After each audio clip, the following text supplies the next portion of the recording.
Tulog na, baby.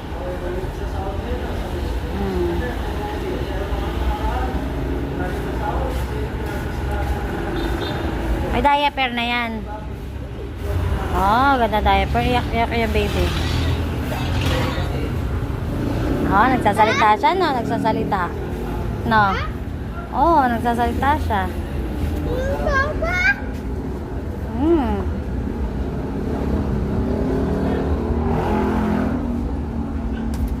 Tapos, dito mo siya mamaya.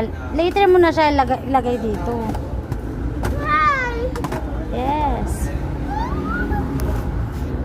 Diyan mo na siya kasi matutulog siya, diba? Patulugin mo na siya. Wala, iiyak na naman yan.